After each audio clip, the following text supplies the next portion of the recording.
U.S. Marines 2nd Reconnaissance Battalion 2nd Marine Division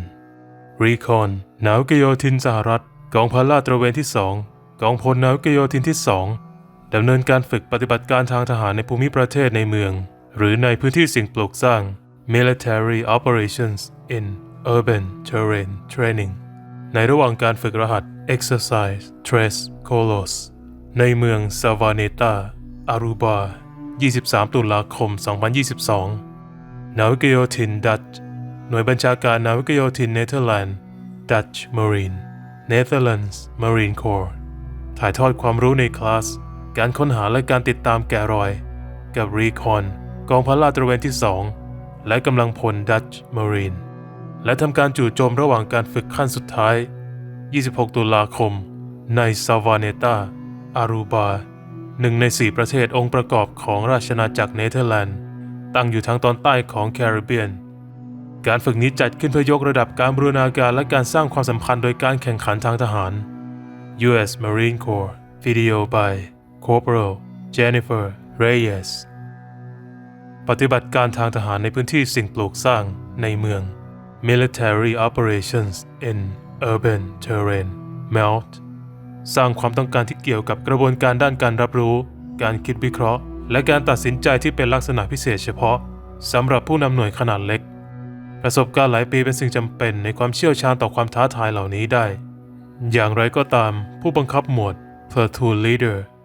ส่วนใหญ่มักมีประสบการณ์จำกัดทั้งในด้านการปฏิบัติการของกองทัพโดยรวมและโดยเฉพาะในการปฏิบัติการทางทหารแบบ MELT รายงานฉบับนี้พัฒนาขึ้นจากการสัมภาษณ์เชิงลึกกับทหารผ่านศึกที่มีประสบการณ์การรบในสภาพแวดล้อมเมือง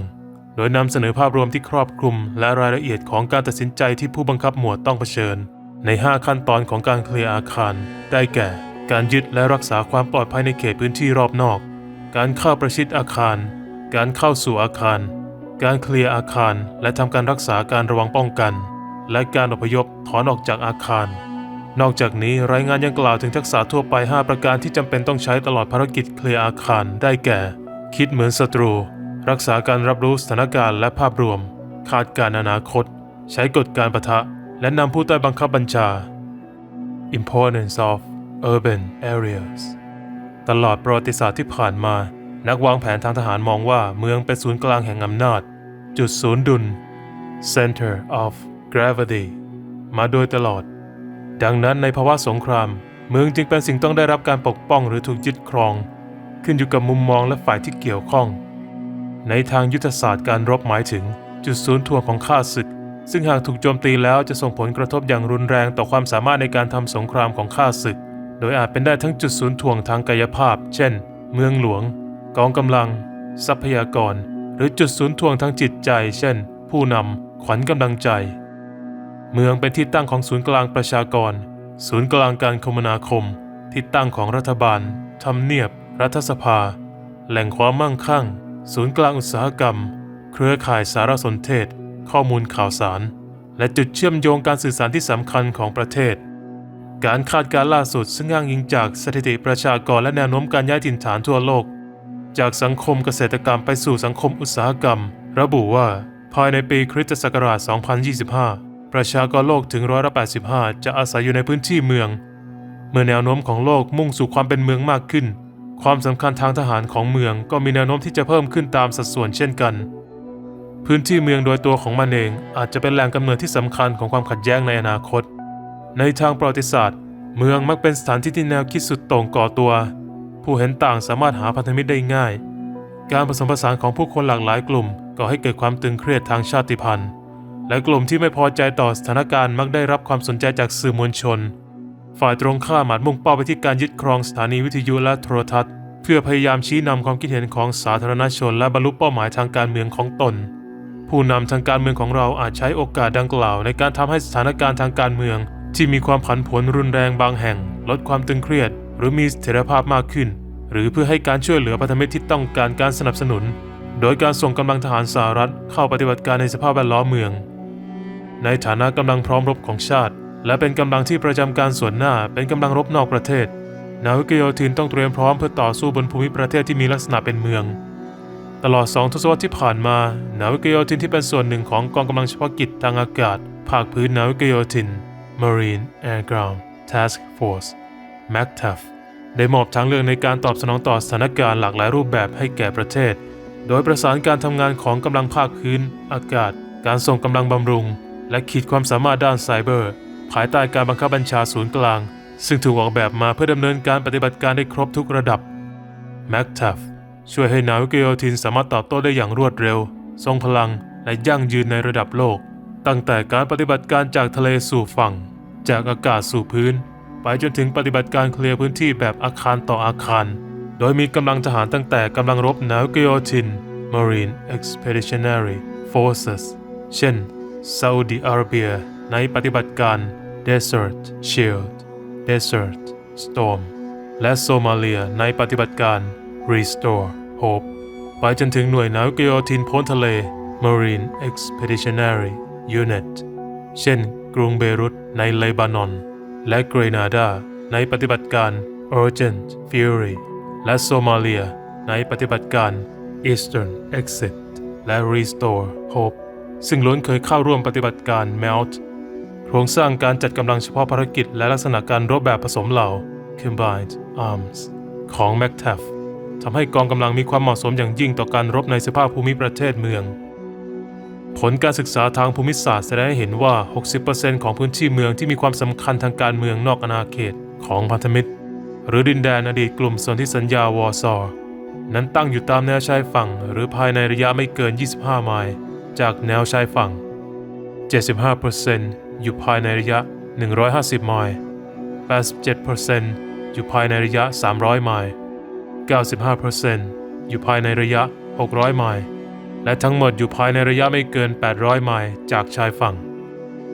สถานที่ทางการทูตส่วนใหญ่มักตั้งอยู่ในเขตเมืองซึ่งเป็นที่รวมศูนย์ของผู้นำทางการเมืองและเศรษฐกิจของประเทศเจ้าบ้านกระจุกตัวอยู่กองทัพนาวิกโยธินจะยังคงมีบทบาทสำคัญอย่างต่อเนื่องในภารกิจการอพยพพลเมืองสหรัฐในอนาคตตลอดจนการดำเนินปฏิบัติการรักษาสันติภาพการต่อต้านการก่อความไม่สงบและปฏิบัติการตามแผนฉุกเฉินต่างๆที่มีศูนย์กลางอยู่ในพื้นที่เมืองนับตั้งแต่สิ้นสุดสงครามโลกครั้งที่ 2 สหรัฐอเมริกาได้ใช้กำลังทางทหารมากกว่า 200 ครั้งโดยในจำนวนนี้4/4 ใน 5 เป็นการปฏิบัติการที่เกี่ยวข้องกับกำลังทางเรือและความพยายามทางเรือส่วนใหญ่รวมถึงนาวิกโยธินที่ประจำอยู่บนเรือยกพลขึ้นบกในระยะเริ่มต้นของสถานการณ์ที่กำลังพัฒนากำลังรบนอกประเทศที่ประจำการส่วนหน้าสามารถเคลื่อนกำลังเข้าสู่ระยะปฏิบัติการของวิกฤตที่คุกคามเสถียรภาพทางการเมืองของประเทศหนึ่งได้อย่างรวดเร็วปฏิบัติการแทรกแซงในเขตเมืองมักจำเป็นต้องมีการวางแผนและดำเนินการภายในระยะเวลาเพียงไม่กี่ชั่วโมงหรือไม่กี่วันแทนที่จะเป็นสัปดาห์หรือหลายเดือนเพื่อฉวยโอกาสจากความปั่นป่วนภายในที่เกิดขึ้นรอบวิกฤตที่กำลังก่อตัวกองทัพเรือและนาวิกโยธินควรคาดการณ์ถึงการส่งกำลังพลไปยังพื้นที่ที่มีลักษณะเป็นเมืองแบบวันต่อวันลักษณะเด่นของภูมิประเทศเมืองภูมิประเทศเมืองเป็นสภาพแวดล้อมที่ซับซ้อนและท้าทายอย่างยิ่งโดยมีคุณลักษณะของภูมิประเทศธรรมชาติผสมผสานกับสิ่งปลูกสร้างที่มนุษย์สร้างขึ้นส่งผลให้เกิดสภาพแวดล้อมที่ซับซ้อนและเปลี่ยนแปลงอย่างรวดเร็วซึ่งมีอิทธิพลต่อการดำเนินปฏิบัติการทางทหารในลักษณะเฉพาะตัวการปฏิบัติการทางทหารในภูมิประเทศเมือง MELT หมายถึงการปฏิบัติการทางทหารทั้งหมดที่มีการวางแผนและดำเนินการภายในพื้นที่ภูมิประเทศที่ซับซ้อนรวมถึงพื้นที่โดยรอบซึ่งมีสิ่งปลูกสร้างที่มนุษย์สร้างขึ้นเป็นลักษณะเด่นหลัก MELT ครอบคลุมถึงการรบในเมืองซึ่งเป็นส่วนหนึ่งของปฏิบัติการที่เกี่ยวข้องกับการรบแบบบ้านต่อบ้านและถนนต่อถนนภายในชุมชนและเมืองต่างๆทั้งนี้ MELT ส่งผลโดยตรงต่อทางเลือกเชิงยุทธวิธีที่ผู้บังคับบัญชาสามารถนำมาใช้ได้พื้นที่สิ่งปลูกสร้างหนาแน่น Build up area หมายถึงพื้นที่ที่มีการรวมตัวของสิ่งปลูกสร้างสิ่งอำนวยความสะดวกและประชากรเช่นหมู่บ้านเมืองเล็กและนครซึ่งทำหน้าที่เป็นศูนย์กลางทางเศรษฐกิจและวัฒนธรรมของพื้นที่โดยรอบ Cities เมืองเป็นศูนย์กลางด้านการเงินการเมืองการคมนาคมการสื่อสารอุตสาหกรรมและวัฒนธรรมโดยทั่วไปมีประชากรหนาแน่นตั้งแต่หลักหมื่นไปจนถึงหลายล้านคนเนื่องจากคุณค่าทางด้านจิตวิทยาการเมืองหรือด้านการส่งกำลังบำรุงการควบคุมเมืองจึงมักเป็นฉากของการสู้รบที่ดุเดือดในหลายกรณีข้อที่ 1 การปฏิบัติการในพื้นที่สิ่งปลูกสร้างหนาแน่นมักดำเนินการเพื่อใช้ประโยชน์จากความสำคัญทางยุทธการหรือยุทธวิธีของเมืองใดเมืองหนึ่งในประเทศกำลังพัฒนาการควบคุมเมืองเพียงไม่กี่แห่งมักเป็นกุญแจสำคัญต่อการควบคุมทรัพยากรของประเทศฝ่ายที่สามารถควบคุมเมืองหลักได้มักจะได้เปรียบทางจิตวิทยาซึ่งอาจเพียงพอที่จะส่งผลกระทบอย่างมีนัยสำคัญต่อผลลัพธ์ของความขัดแย้งทั่วประเทศข้อที่ 2 จำนวนมากของปฏิบัติการแบบกองโจรและการก่อการร้ายที่ดำเนินการในพื้นที่สิ่งปลูกสร้างหนาแน่นเช่นซานโตโดมิงโกการากัสเบลฟาสต์มานากัวและเบรุตแสดงให้เห็นถึงความสำคัญที่กลุ่มก่อความไม่สงบจำนวนมากใช้ในการทำสงครามในเมืองข้อที่ 3 ในช่วง 40 ปีที่ผ่านมาเมืองจำนวนมากได้ขยายตัวอย่างรวดเร็วสูญเสียขอบเขตที่ชัดเจนเมื่อแผ่ขยายออกไปสู่ชนบทระบบคมนาคมใหม่ๆทางหลวงคลองและทางรถไฟถูกสร้างขึ้นเพื่อเชื่อมโยงศูนย์กลางประชากรอุตสาหกรรมได้เติบโตตามแนวเส้นทางคมนาคมเหล่านี้ก่อให้เกิดพื้นที่ลักษณะเป็นแถบยาว strip areas ขณะที่พื้นที่ชนบทแม้ยังคงลักษณะทางการเกษตรเป็นส่วนใหญ่ก็ถูกเชื่อมโยงเข้ากับเมืองด้วยเครือข่ายถนนสายรองจำนวนมาก multiple avenues of approach แนวทางการเคลื่อนที่เข้าที่หมายหลายแนวทางภูมิประเทศเมืองเป็นสนามรบที่มีลักษณะเฉพาะซึ่งเปิดโอกาสให้ทั้งฝ่ายรุกและฝ่ายรับมีช่องทางการเข้าประชิดและเขตการยิงที่หลากหลายและจำนวนมากสนามรบในเขตเมืองสามารถแบ่งออกเป็น4ระดับหลักได้แก่ระดับอาคารระดับถนนระดับใต้ดินและระดับอากาศการปฏิบัติการสามารถดำเนินการได้จากเหนือพื้นดินบนระดับพื้นดินภายในอาคารหรือใต้พื้นดินและปฏิบัติการส่วนใหญ่มักจะเกี่ยวข้องกับการรบในทุกระดับพร้อมกันข้อที่ 1 ระดับอาคาร building level อาคารให้ทั้งการกำบังและการซ่อนพราง cover and concealment จำกัดหรือเพิ่มขอบเขตการตรวจการและการยิงรวมถึงการบังคับไปตามช่องทางที่กำหนดจำกัดทางผ่าน canalize หรือปิดกั้นการเคลื่อนที่ของกำลังโดยเฉพาะกำลังยานยนต์นอกจากนี้อาคารยังเป็นตำแหน่งบนที่สูงที่เหมาะสมอย่างยิ่งสำหรับพลซุ่มยิงและอาวุธต่อต้านอากาศยานอีกทั้งยังเปิดโอกาสให้อาวุธต่อสู้รถถังสามารถจัดวางตำแหน่งเพื่อยิงจากด้านบนซึ่งเป็นการใช้ประโยชน์จากจุดอ่อนโดยธรรมชาติของยานเกราะส่วนใหญ่ข้อที่ 2 ระดับถนน street level แม้ว่าถนนจะเป็นเส้นทางสำหรับการรุกหรือถอนกำลังได้อย่างรวดเร็วแต่กำลังที่เคลื่อนที่ตามถนนมักถูกบีบช่องทางโดยอาคาร2ข้างทางและมีพื้นที่จำกัดสำหรับการเคลื่อนที่นอกเส้นทางเนื่องจากสิ่งกีดขวางบนถนนในพื้นที่เมืองหลีกเลี่ยงได้ยากกว่าสิ่งกีดขวางเหล่านี้มักมีประสิทธิภาพมากกว่าสิ่งกีดขวางบนถนนในพื้นที่เปิดโล่งข้อที่ 3 ระดับใต้ดิน subterranean level ระบบใต้ดินมักถูกมองข้ามได้ง่ายแต่สามารถมีความสำคัญอย่างยิ่งต่อผลลัพธ์ของปฏิบัติการพื้นที่เหล่านี้อาจมีขนาดใหญ่และซับซ้อนรวมถึงระบบรถไฟใต้ดินท่อระบายน้ำห้องใต้ดินและระบบสาธารณูปโภคต่างๆตัวอย่างเช่นเพียงเมืองลอสแองเจลิสแห่งเดียวก็มีท่อระบายน้ำฝนยาวมากกว่า200ไมล์อยู่ใต้ถนนของเมืองทั้งฝ่ายผู้บุกรุกและฝ่ายตั้งรับสามารถใช้ช่องทางใต้ดินเพื่อเคลื่อนที่เข้าด้านหลังหรือด้านข้างของข้าศึกช่องทางเหล่านี้ยังเอื้อต่อการซุ่มโจมตี ambush การตีโต้ตอบ counter attack และการแทรกซึม infiltration ข้อที่ 4 ระดับอากาศ air level มิติทางอากาศเป็นอีกหนึ่งช่องทางการเข้าประชิดในพื้นที่เมืองอากาศยานสามารถใช้ในการส่งกำลังเข้าออกพื้นที่อย่างรวดเร็ว insertion and extraction รวมถึงการลำเลียงกำลังพลสิ่งอุปกรณ์และยุทธภัณฑ์ troops supplies and equipment แม้อากาศยานจะไม่ถูกจำกัดด้วยสิ่งกีดขวางบนถนนแต่ก็ยังได้รับผลกระทบจากเสาไฟป้ายบอกทางสายไฟและสิ่งกีดขวางทางอากาศอื่นๆอีกทั้งยังมีความเสี่ยงต่อภัยคุกคามจากระบบอาวุธปล่อยน้ำวิถีพื้นสู่อากาศส่วนบุคคลหรือจรวดต่อต้านอากาศยานอาวุธที่ต้องใช้กำลังพลมากกว่า1 นายในการปฏิบัติงานเช่นปืนกลหนักและรวมถึงอาวุธเบา Categories of built-up areas ประเภทของพื้นที่สิ่งปลูกสร้างหนาแน่นพื้นที่สิ่งปลูกสร้างหนาแน่นโดยทั่วไปสามารถจำแนกได้ดังนี้หมู่บ้าน villages มีประชากรไม่เกิน 3,000 คนพื้นที่แถบยาว strip areas เขตอุตสาหกรรมหรือสิ่งปลูกสร้างที่พัฒนาตามแนวถนนซึ่งเชื่อมระหว่างเมืองหรือชุมชนต่างๆเมืองหรือเมืองขนาดเล็ก towns or small cities มีประชากรไม่เกิน 100,000 คน และไม่เป็นส่วนหนึ่งของกลุ่มมหานครขนาดใหญ่ เมืองขนาดใหญ่พร้อมการขยายตัวของเขตเมือง large cities with urban sprawl มีประชากรระดับหลายล้านคนครอบคลุมพื้นที่หลายร้อยตารางกิโลเมตร characteristics of urbanized areas ลักษณะของพื้นที่เมืองพื้นที่เมืองโดยทั่วไปประกอบด้วยการผสมผสานของศูนย์กลางเมืองแถบพาณิชยกรรมเขตต่อเนื่องรอบศูนย์กลางเมืองพื้นที่ที่อยู่อาศัยแบบแผ่ขยายเขตอุตสาหกรรมรอบนอกและเขตอาคารสูงระฟ้ารอบนอกแต่ละส่วนของพื้นที่เมืองมีลักษณะเฉพาะที่แตกต่างกันซึ่งอาจมีผลอย่างมากต่อการวางแผนการปฏิบัติการทางทหารในเขตเมือง MELT ข้อที่ 1 ศูนย์กลางเมืองหรือใจกลางเมือง City Core ในเมืองส่วนใหญ่ศูนย์กลางเมืองไม่ได้รับการพัฒนาในช่วงเวลาที่ใหม่กว่าพื้นที่รอบศูนย์กลางเมืองส่งผลให้ทั้งสองพื้นที่มีลักษณะแตกต่างกันอย่างชัดเจนโดยทั่วไปศูนย์กลางเมืองจะประกอบด้วยอาคารสูงหลายชั้นซึ่งมีความสูงหลากหลายการวางผังเมืองสมัยใหม่ในพื้นที่สิ่งปลูกสร้างหนาแน่นมักเปิดโอกาสให้มีพื้นที่โล่งระหว่างอาคารมากกว่าในศูนย์กลางเมืองเก่าหรือพื้นที่รอบศูนย์กลางเมืองข้อที่ 2 แถบพาณิชยกรรม Commercial Ribbon แถบพาณิชยกรรมประกอบด้วยร้านค้าร้านบริการและร้านอาหารที่เรียงรายอยู่ทั้งสองฝั่งของถนนสายหลักที่ตัดผ่านพื้นที่สิ่งปลูกสร้างหนาแน่นโดยทั่วไปถนนลักษณะนี้จะมีความกว้างตั้งแต่25 เมตรขึ้นไป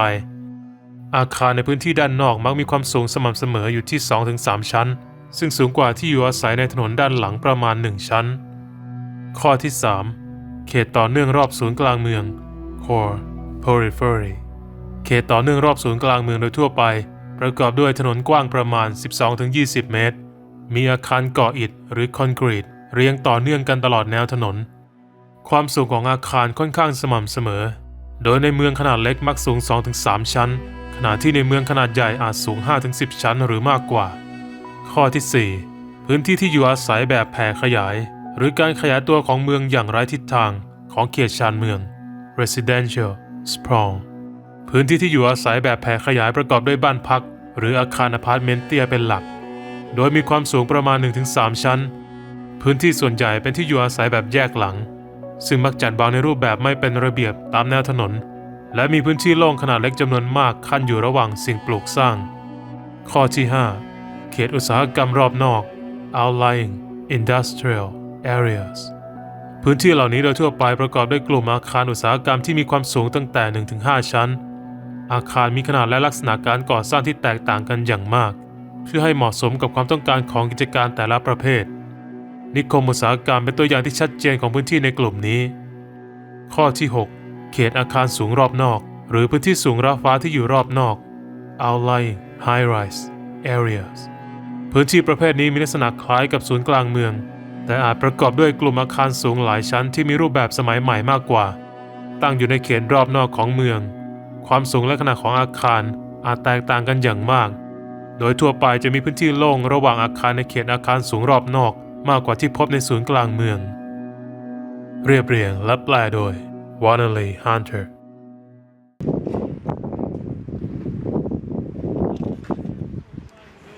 Any weapons?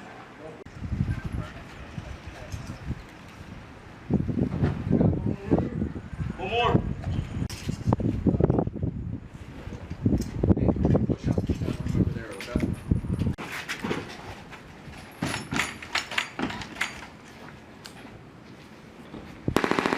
Let me know when you guys get to the last room. I got your rear security.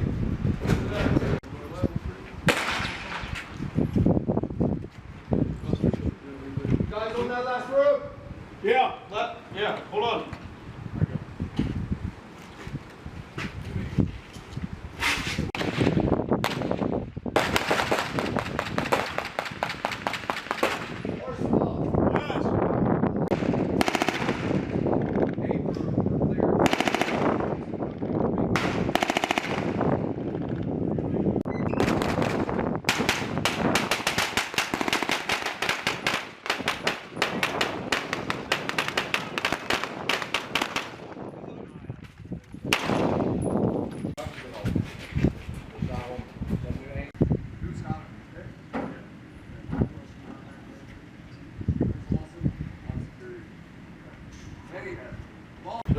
scenario loopt hier langs. Komt zo iemand langs u heen gerend, dan weet u dat.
That's good.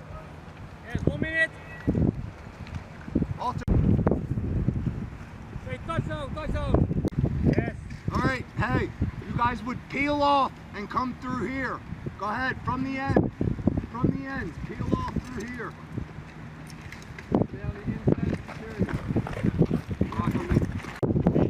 Make sure I line up like this. Right there. Make it nice and safe.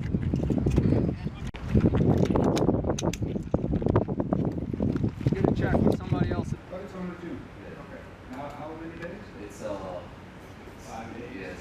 And you know what you're doing, and yeah, you use your tracking cap, and you're standing. It's and you have maybe some little information, or only it can be law enforcement or in the military sector to make assumptions, and then you can when you have track traps, you know the team 2Ks find a track trap. Okay, pop. This is the track. Move on. Next team. So you can ask for our assistance, but also after accidents, maybe planes without weapon, with civilian clothes, hands on your back, no problem. This you can go. Okay, collar chains, flattening, bap, bap, bap.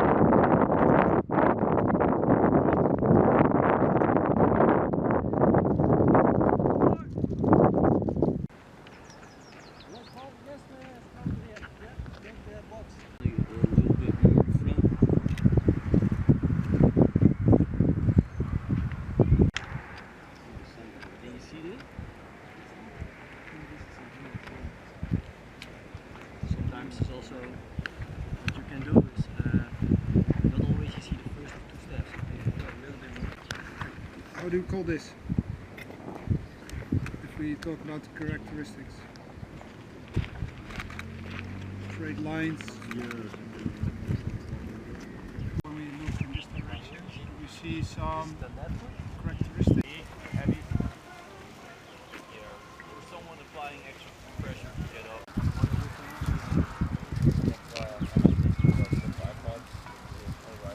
Ik denk dat het redelijk zien, maar bij deze stopt dat achteraan.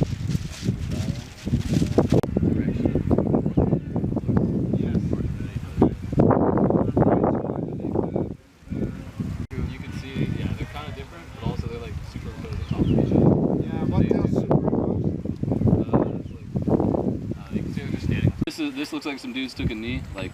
the only way that could happen is if two dudes took a knee, so maybe they took a knee and were talking. And it kind of looks like the same. No, you landing with your toe. Push back. Is it the same? I'm going, my weight moves over my heel. What happens when I'm going forward? In the ideal situation, you see all of them. Most of the time, you see one or maybe two. And backward walking, so the direction indicator. No?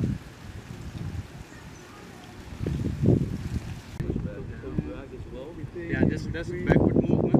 But can you tell some things that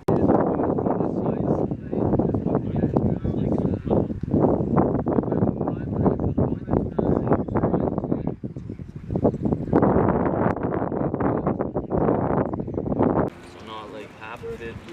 These are all pretty conclusive footprints. You're gonna take pictures.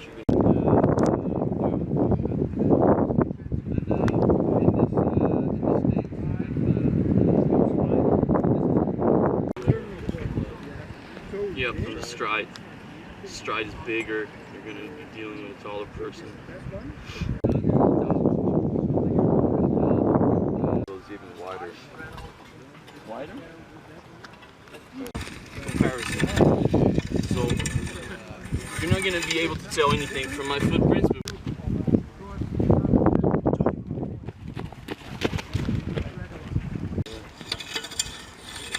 and most of the A lot more pushback. I like you know that. So no sprint. Maybe you start there.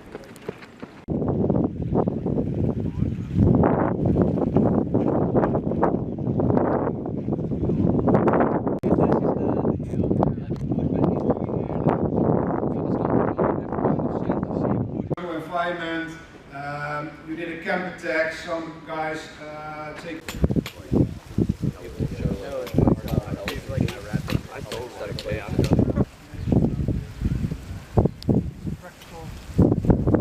Of the footprint. It's also the starting lecture in the US trackers. Same language. Is information gained from science. Direction indicators. Okay, the forward indicators. All right. Yeah, you can. Who is walking this way?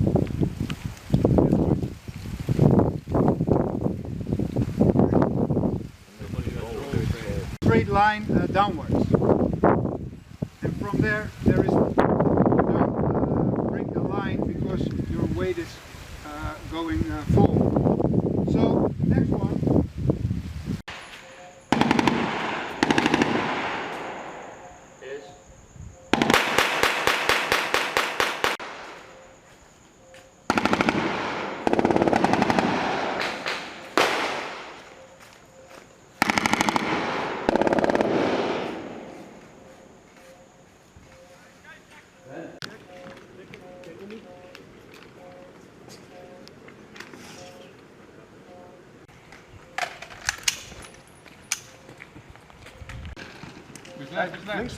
links voorbij.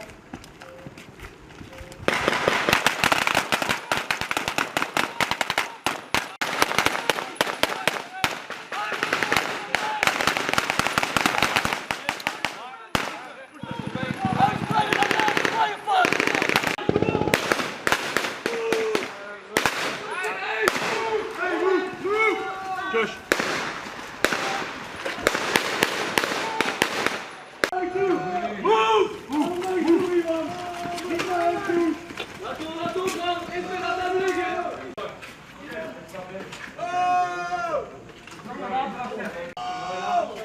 Niels, geef door. Niels. Eerst rechts vasthouden, eerst links. Yes.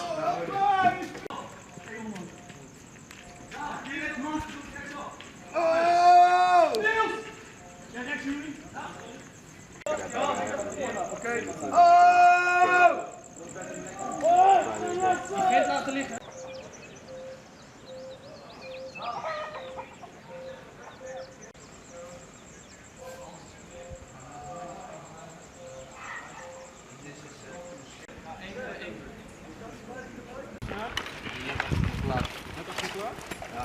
Elmer, ja, meld bij Juri. Het is Jim Verkijk. Hij heeft wat zware bloeding aan zijn... Als jij aan de andere kant gaat zitten? Ja.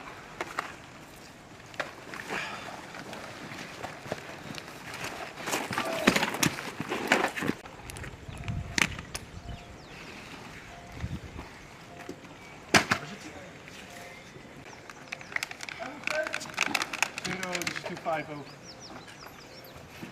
Heb je al een grip voor ticket point? This is 2-5 standby for 9-line over. 3 full stop. Papa. 1. Wat is gebeurd, Jim? Ik ben hem 5 full stop. Sierra. Plus plus. 8 full stop. Alpha full stop. 1. Exercise. Gaat dat voor? En 2 paracetamol. Hier 2 paracetamol. Geen fracturen? Joshua? Geen brandwonden, geen fracturen? Steekt 50%. Standby for mist. Kijk, gaat ie? Ja, lekker wel liedje. Kees. Doe jij dat? 2-5 out. Ja. En schotwond linkerborst. Heb je chassis op plaats? Ja.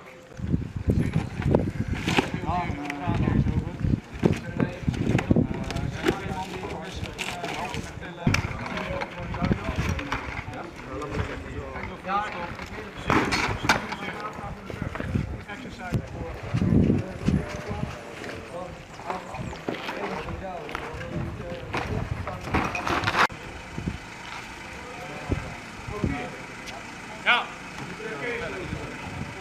Ja, Richard.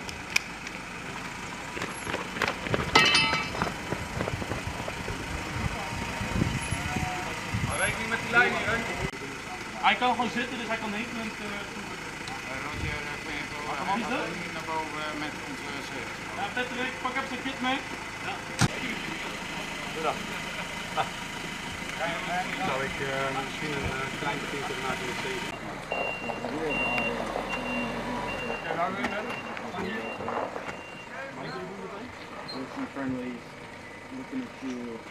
Wil je, Kees? Te wachten? Ja, hij is behandeld. Ja. Door wie? Door Kees. Oké, waar is Kees? Put that in there because I feel like that was pertinent information. 100% pertinent information. I don't like it in the box. Not. We hebben even flashcap op aan. Wacht er nog een blok voor het eerste? Zeker? Wacht er nog een blok? Ja, van hem is die blok. Als hij die flashcap, dan heeft een loopje met je, man. Sorry? Moet je even opzetten, dan heeft een loopje met je. Ja, serieus, die flashcap heeft een loopje. Dan ga je.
torso will be 2 points here as well, and the whole silhouette will be 1 point. So.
That's it.